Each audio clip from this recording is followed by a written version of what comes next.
afternoon, everyone. It is Ryan, Feathers Elite Pigeon Auctions. You see behind me here, I am in a pigeon loft, at a great pigeon loft. A pigeon loft that did it in two countries, in Belgium and in Holland, or in Holland and in Belgium. And you're wondering, well, where are we? Who are we with? What are we doing? Sit back, because in this next half hour to 45 minutes, maybe an hour, we're not sure. It depends how much Rick is willing to give on this one, guys. I am with Rick Hermans of, I guess now we could say Belgium, eh? Yeah, It's Belgium. I'm half Belgian, half Dutch, but I still feel more Dutch than Belgian. More Dutch than Belgium? Yeah, more Dutch than Belgian. Wait, where's the better food, in Belgium or in Dutch? Yeah, I have to admit, Holland is also getting up, but Belgium has a little more good restaurants. A little more good restaurants. Yeah. Okay, I will agree with you on this one. Okay, Rick, before we get into your loft tour, Yes. you're a very well-known man in the pigeon world. Give us a little bit about yourself and about your family and how you got into pigeon racing and how you came from Holland here to Belgium to race. I grew up in Holland with my father and my mother. My father is Jan Hermans. He grew into pigeon sport since he was a child. He took over the Dive magazine in 1986. He raced the pigeons himself. He had a passion for the marathon races. However, before he also won first National Orleans in Holland. But okay, he took over the dive. He quit his job in the local government. He became professional in the pigeon sport, the dive. He traded pigeons. He started with many auctions of the late Jacques and Edmond Tournier. That was his start in the pigeon sport. Then his network became larger. He did a lot of cooperation with Campbell Strange in the past in America. Okay. Nowadays it's more Japan and China. But when I was a child, I was not interested in pigeons. No? But my father's best friend, Rob Hoekstra, he was a veterinarian. And I wanted to become veterinarian. But my physics was not good enough. So when I was 15, 16, I switched from physics, mathematics to economy at my school. Economy was more my thing. I also helped my father on the pigeon auctions. I liked the trading and everything, but then he said, yeah, if you want to join me, you have to race pigeons. Uh-oh. So in 1995, I started racing pigeons. I got a small loft on the ceiling it's called, huh? In the roof. Oh, the roof, yeah. The roof of the house. Yeah, And yeah, he said, show, but first you go 1 week to Dirk Lekens and to Jos Tonnet. They will teach you the basic principles. Oh, okay. So I visited them, it was fun, and they took me out everywhere, and I liked it. So yeah, pigeon sport was nice. 1996, I started with a small loft in the garden of my father. It was like 3 meters 20. He bought it somewhere together with the pigeons. He lost money on the pigeons, but the loft made up everything. Okay. The first year I started Youngbirds, I won four first prizes in the club. But the darkening was not up to date and everything, so it was okay to learn. The year after we improved some things. In 1997 I started, I think, with 40 Youngbirds because I still was a student, and my father told me you can only race Youngbirds because that's in your summer holiday. And in 1997 I already won with 2 different pigeons the first national ace pigeon Youngbirds in Holland. We have beter. And with another pigeon they had then that times the world championship for Zeele Laga, was 4th Youngbird world champion. Wow. So right off the start, you start very well. Yeah. What do you think that was from? Was it from guys like Dirk Lekens and your father showing you the way a little bit? Or did you just naturally have something in you that you didn't know maybe you had? Yeah, no, but of course my father knew a lot of pigeons, and 20 people could give me advice, but you can only listen to 1 or 2, of course. My father, he heard around a little bit, and in Taiwan there was a lot of road training. In America there was a lot of road training that times. So yeah, we trained the Youngbirds 4 days a week to like 40-50 kilometers for road training, and I think the system also worked. The system worked. Yeah, okay. Plus good pigeons from the start. My father, he got good pigeons, so when I started in 95, 96, Dirk van Dijk won first national ace pigeon with the Cannibal. Immediately we got 2 children of the cannibal from Derek, and also they were full brothers of the Golden Lady, or actually the Golden Lady was full sister to the 2 brothers we have, because we had them before. And yeah, that was a good start. We got some pigeons from Florvervoort, brother and a sister of Fineke 5000. Later in his auction, when he passed away, we bought a child of Fineke with her own father. And that was the original base of my colony. So it started all with good pigeons also. So step one started with good pigeons. Yeah. Okay. And you take some advice. You don't listen to too many people. No. Okay. What was, you think, looking back now through all these seasons before you moved to Belgium, and I'll ask you about that momentarily. But what do you think the best advice you ever got was? Oh, that's difficult to say, yeah. You know? I don't consider myself as a good pigeon fancier. I'm a little lazy, to say at least a little. But I think it all started with the good pigeons. So the good pigeons. Yeah. Now, how does it happen that you moved from Holland to come here in Belgium? How does this take place? I met my wife. She had 3 children already. I see them as my own. I know them since they were 2, 4, and 5, so they grow up with me. And yeah, the office of the dive was in Antwerp by then. My father lived in Eindhoven. It was without traffic 1-hour drive. So when we looked for another house with some garden for the pigeons, for the children, we said, yeah, in Belgium the houses are a little cheaper. We go look there, and occasionally we find this house where we still live. And then you make the move. Yeah. So you move here. What year would that have been? 2005. 2005. And Yes. you bring your pigeons? My breeding pigeons were that time in the loft of Miel van den Brande in Zandhoven. Good friend of Dirk van Dijk also. And it was just a coincidence we find this house. My neighbor is Danny van Dijk. He lives next to me. Danny van Dijk was doing some improvements on the pigeon loft of Miel van den Brande. And Miel van den Brande that day had to bring Danny to his house. And he said, oh, a house for sale. And Danny told, a house for sale, yeah. You know a pigeon fancier who likes to buy it? And Miel said, yeah, the son of Jan Hermans is looking. So he told us this house is for sale. We went looking. 2 weeks later, we bought the house. 3 months later, Danny completely renovated the house with some others. And we moved in August 2005. So in 2006, we started with the young birds. So starting with the young birds. Yeah. Let me ask, moving from Holland to Belgium, and I'm sure you always heard that the Belgians said, well, they're the best, they're the best, they're the best.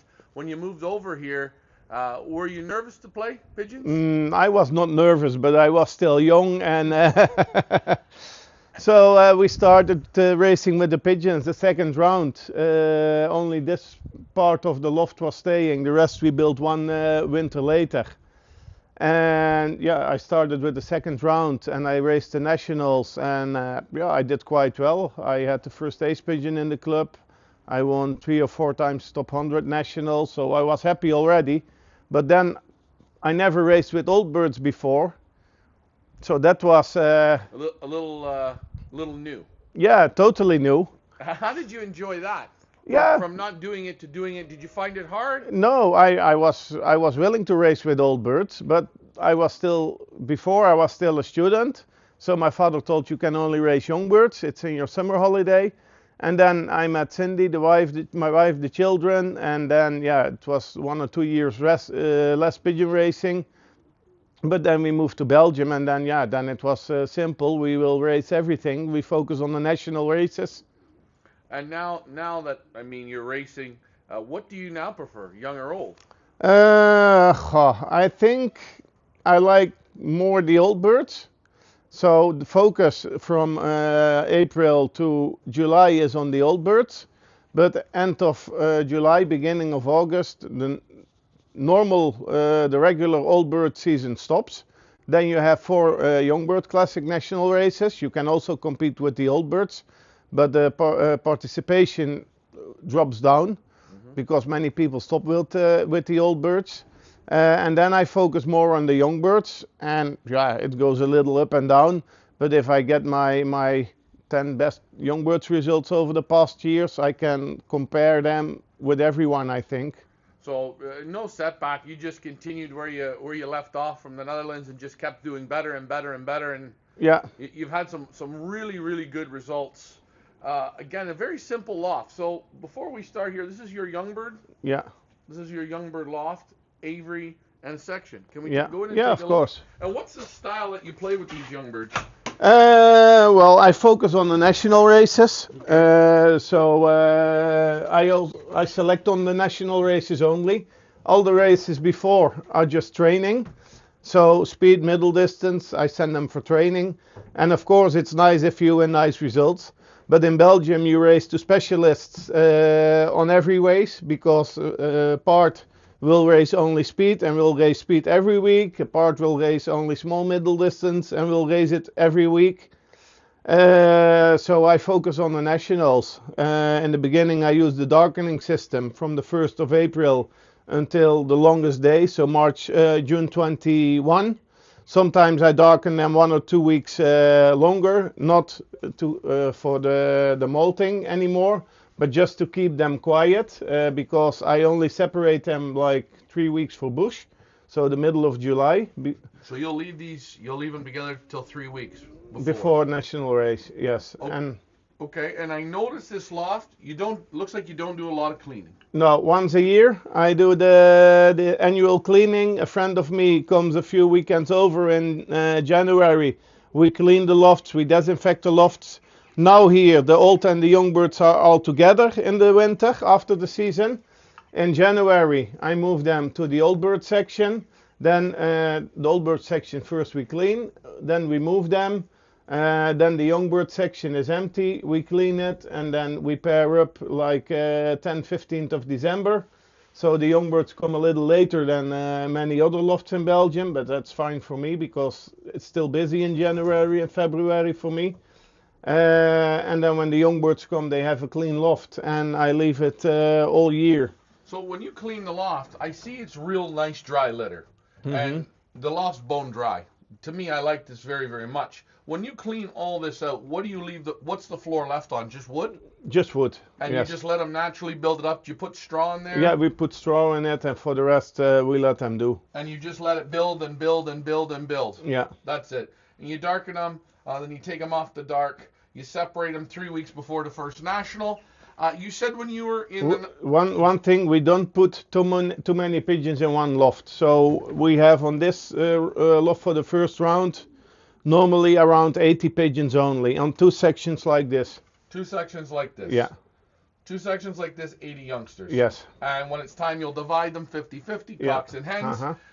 You said when you were playing in the Netherlands that you used to road train the youngsters fairly aggressively. Yeah. Do you still do that now? It depends a little bit. I do it less. Okay. Because I think the road training is better for the shorter races. In Holland, you had many short races and only 2 or 3 races above 400 kilometers. It also depends what I do with my old birds. Do I stop beginning of August after the national race of Bush, or do I continue on the nest on the natural system? If the old birds are on the nest on the natural system and I race some races again with them, yeah, then I train them more often and I take the youngsters. But I don't train them every day, but I try to train them at least 2 times a week during the national racing season. Okay, is there anything special you give your young birds?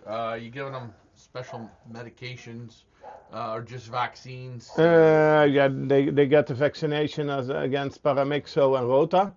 They get afterwards another vaccination for paramyxo, and then afterwards a vaccination for the pox. But I do it the old-fashioned way with pulling out some feathers and do it with... Do it with the paint. Yeah. Paint it on. Do you find the pigeons in this more natural environment, their immunity's a little bit better? Yeah, that's my meaning, to give them some more natural immunity. These birds really look good. They're sparkling. You can see you giving them a bath today. How often with the race birds will you give them a bath? I try it once a week, but the hens are so used to flying out and coming in. So if I leave them, they often not go to the bath. They don't want a bath. Yes. No, but for me it's okay. And the young birds, you'll let them loft fly once a day, twice a day? The young birds always once a day. Okay. And do you force them to fly, or they do it on their own? No, in the beginning it's always a problem to have them fly. I give them a breeding mixture a long time, so they get a little heavy. And then I try to help them a bit, releasing some old hens. Sometimes my Barcelona team, but I will show you later. I have how do they call it? A fishing rod with a balloon I fill with helium. Okay. And that gets them going. And that gets them going. And then build it up. Build it up, and once they're going good, then there's nothing to worry about. No, yeah. Do you feed with the young birds? You feed them once or twice a day in season? Pre-season once a day. When the racing season starts, twice a day. Okay. Do you measure out the amount of feed, or is it just by eye? No, it's just by feeling, by eye. Mostly they get enough. Okay. Light to heavy? Like I told in the beginning, I like to feed them heavy a little longer. Okay. And then, you have to go back to light to get them training also a bit. Okay. And then in the season, it's the same as the old birds. I give them more than enough in the beginning, some lighter, and build it up until the basketing day. To heavier, to sports mixture with extra energies and everything. All right. Question: do you like using peanuts? I never use them. Okay, never use them. You like using yellow drops? I tried it sometime, but then I went to the vet for a checkup. I never cure for any medication blind.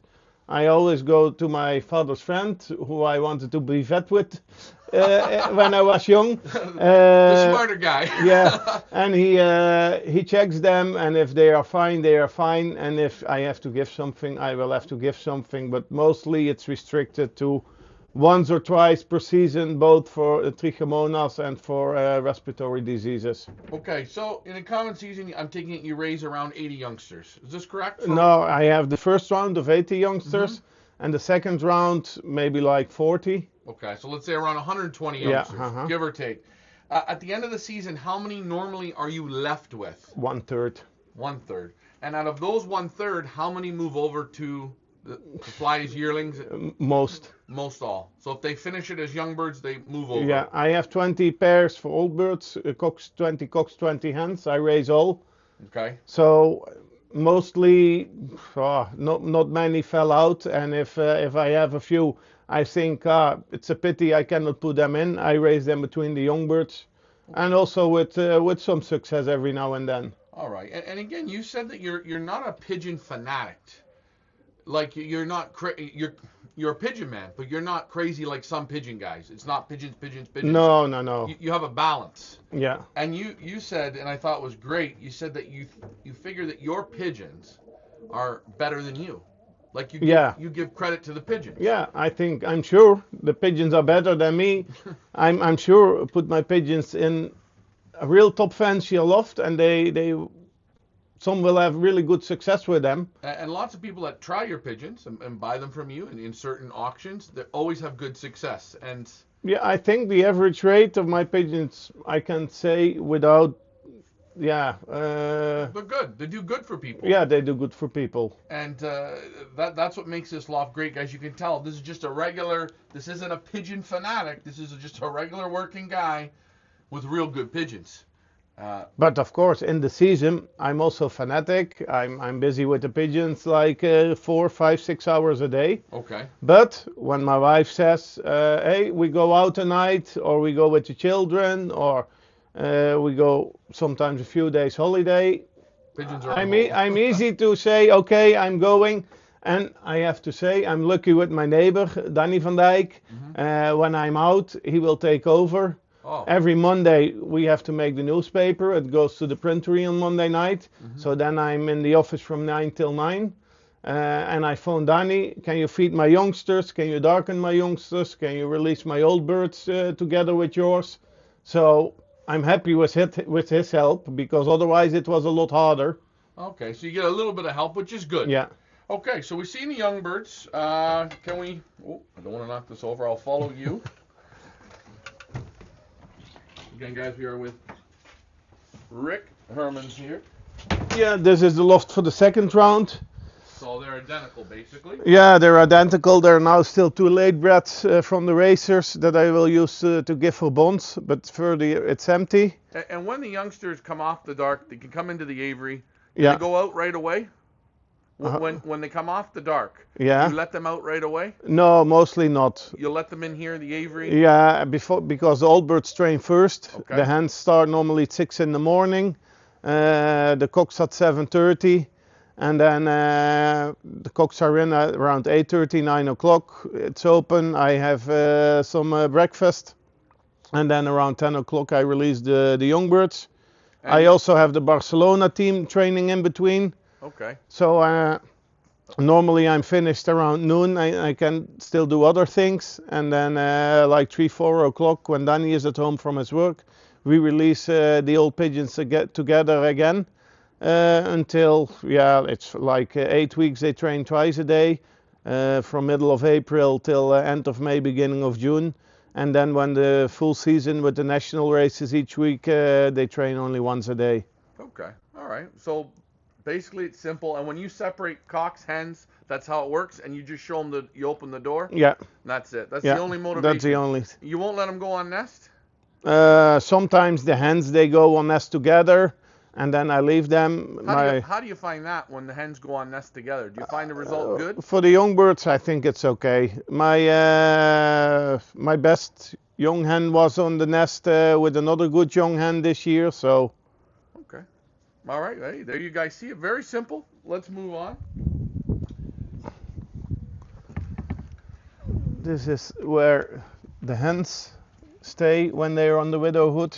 So this is 20 hens. 20 hens. 20 purchase places and the rolls on the floor. Okay, there's a with some rubbish still left there. No, that's okay. You're not in season, so and you find these roller wheels work real good? Yeah, they work really well. And of course, in the first years I started here, the hens paired up a little more easy.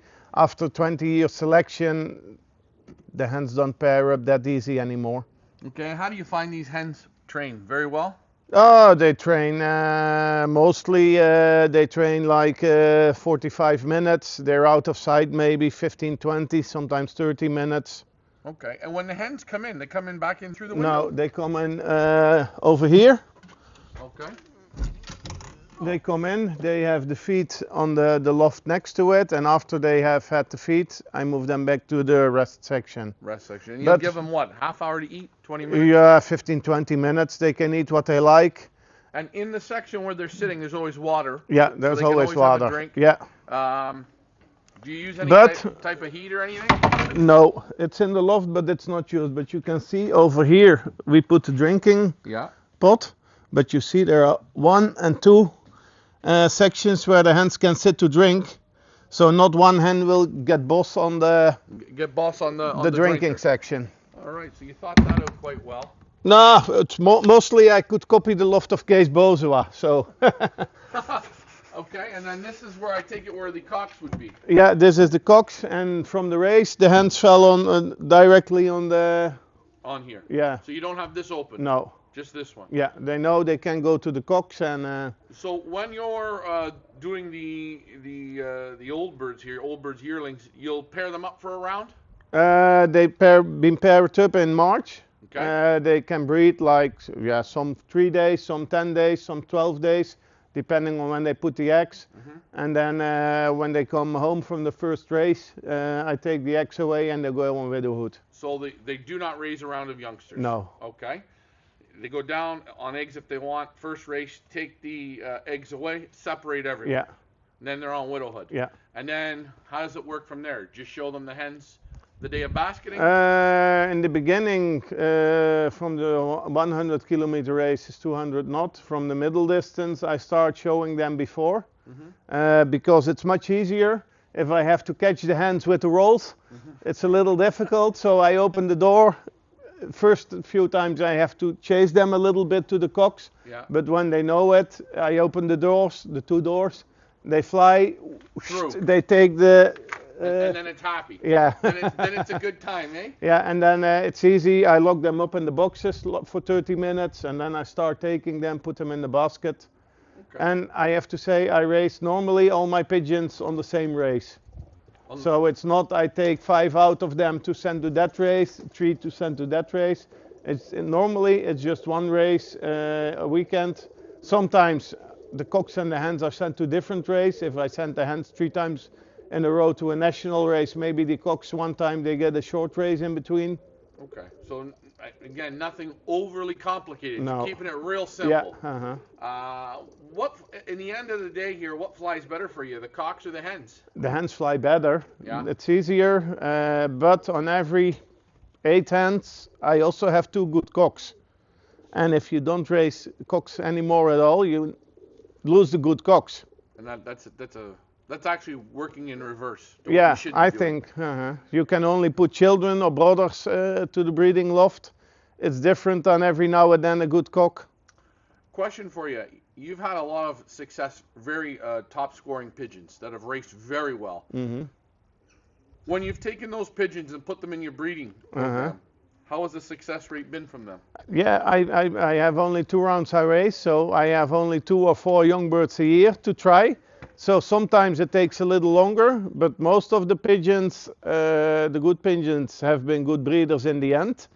Some are not, so I have a few birds that raced extremely well, but bred hardly anything. But in the end, sometimes you see grandchildren or great-grandchildren come back again.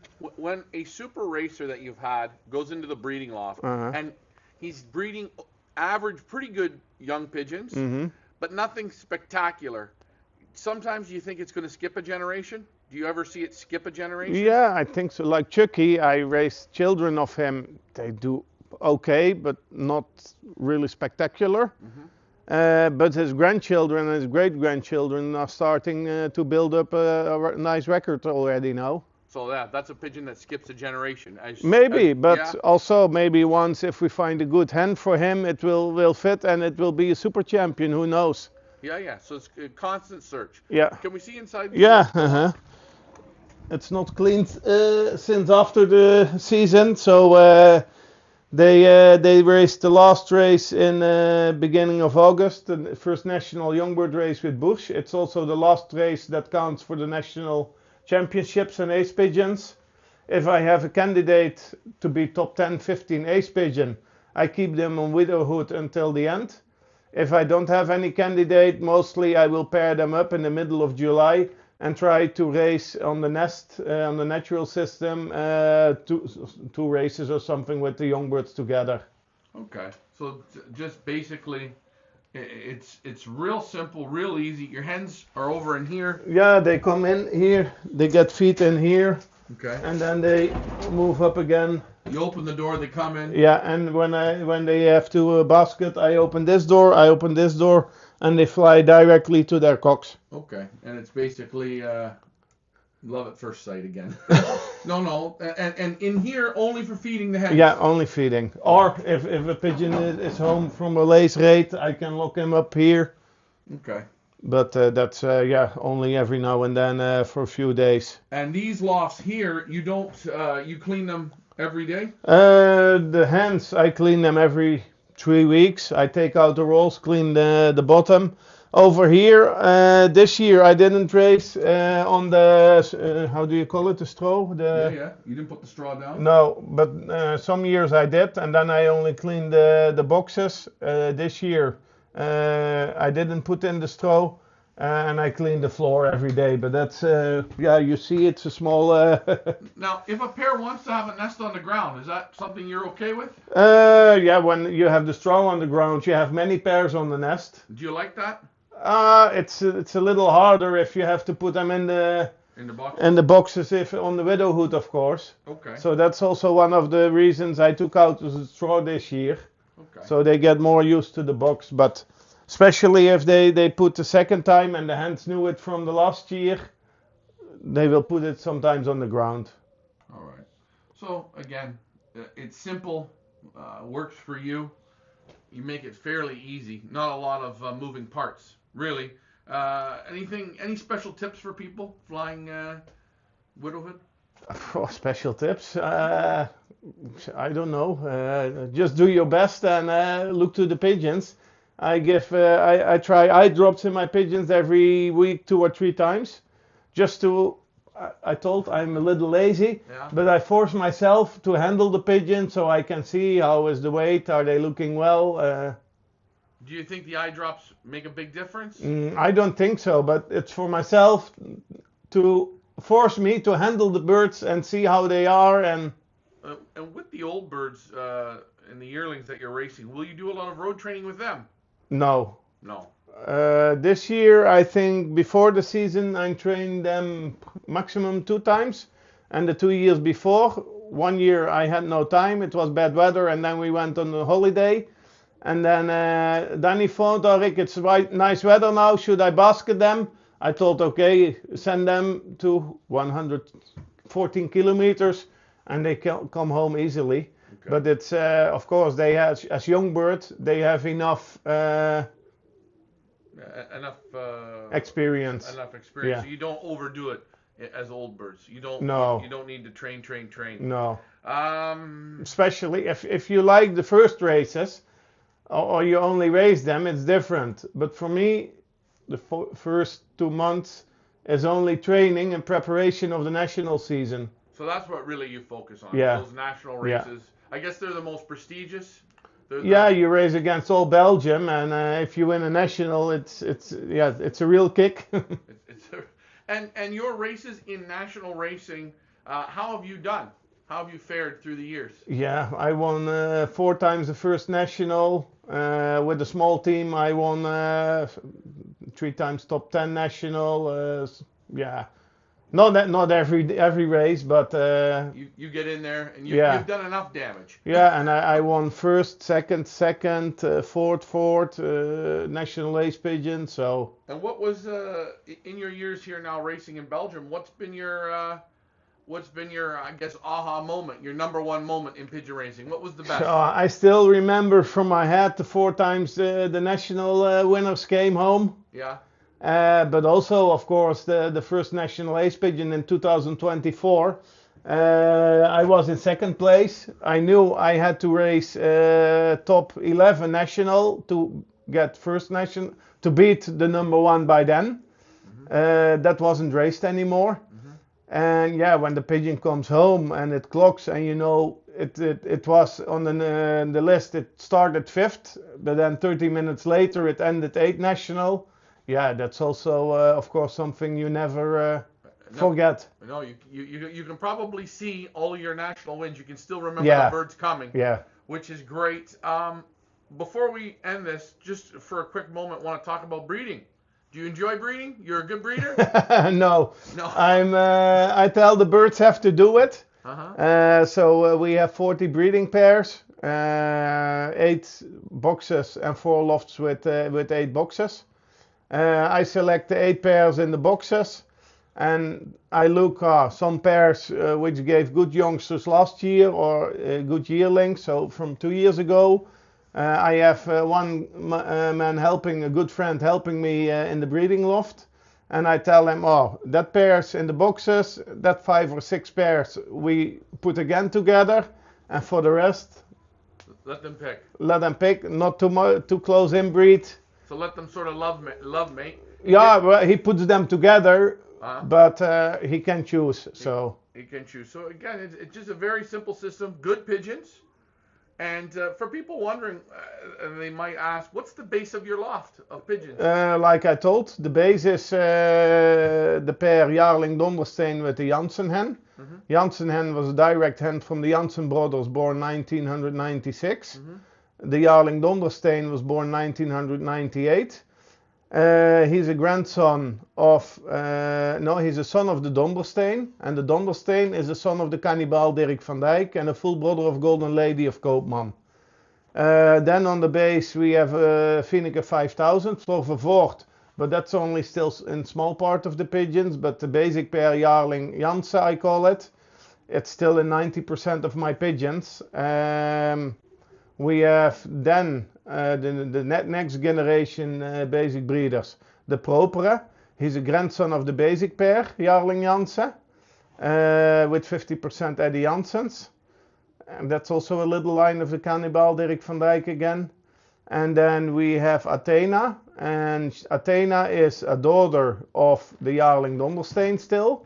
But when the Janssen hen didn't put an eggs anymore, we paired it to the Kerk hen, daughter of Bubbles. And they gave Athena. Athena was a good racing hen, and then she became mother of Nikkei, the first national Bourse. And she became, let me think, great-grandmother of Janne. Yeah, she's the new basic hen, so. And for people wondering, you run probably, I think, some of the best auctions in the world with the Doif and the Golden 10. Mm-hmm. And you get pigeons from Belgium and Holland, top pigeons.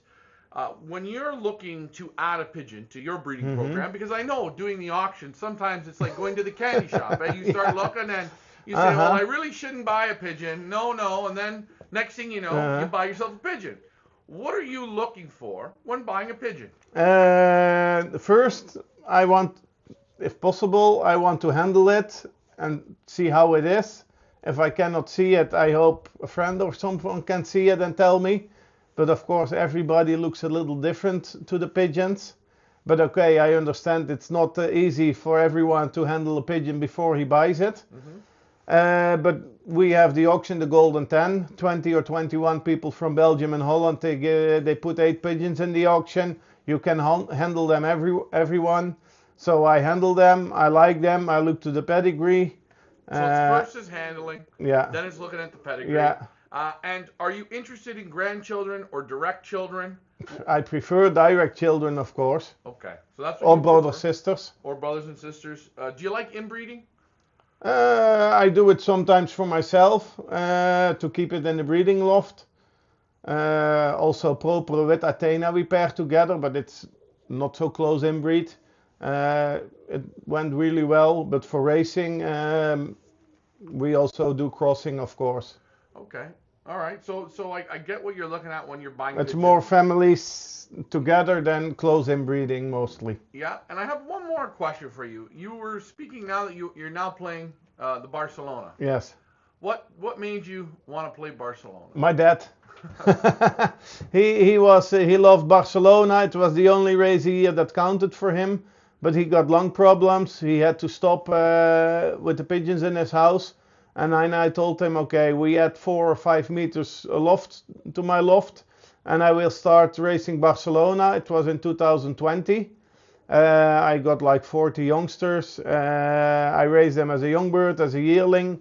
In 2022, I could send them first time to Barcelona as 2-year-old. My dad passed away in March, and in July I won 13 and 23 national in Barcelona.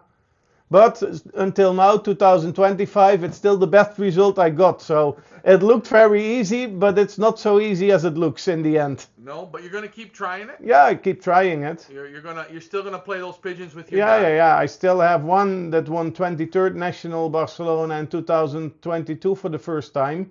Afterwards, she won the 380, then 800 or 900, and then this year she won again 181, I think. So on 4 years Barcelona, I think she's 7 best of Belgium and 14 best of Europe. And she has to go one more 5th time, and then it's if she comes back, it's okay. It's okay. Well, hey, I'm pulling for you. It's great to see that you're keeping that alive there with your father, and you're playing, you and him. I know you're still playing with them because, hey, that's why they're there. That's excellent. You do a great job in your auctions. You really put on a good event. People are always excited in the room. You really promote the sport of pigeon racing with the paper and the auctions. Where do you go from here now? Where do you see yourself in the future in pigeon sport? What do you think? I don't know. Maybe you want to go back to trying to be a vet. No. Not for you? No, let me continue pigeon sport. Racing is fun, and let's hope we can do it a long, happy, healthy time. Okay. Well, hey, guys. Rick, I want to thank you for giving us this small little loft tour. I know you're super busy, so we don't want to take up too much of your time. Guys, That's Rick Hermans. You see a very simple loft. There's no no automatic cleaners, no nothing. Just real good pigeons and simple work, which I think is great. We're gonna have a small auction for Rick. These pigeons will do it for you. I hope you enjoyed that. I know I did. Like, share, and subscribe. I'm Ryan, Feathers Elite Pigeon Auctions. Now you've seen what Rick's loft looks like. Thanks for flying with me, guys. Bye for now.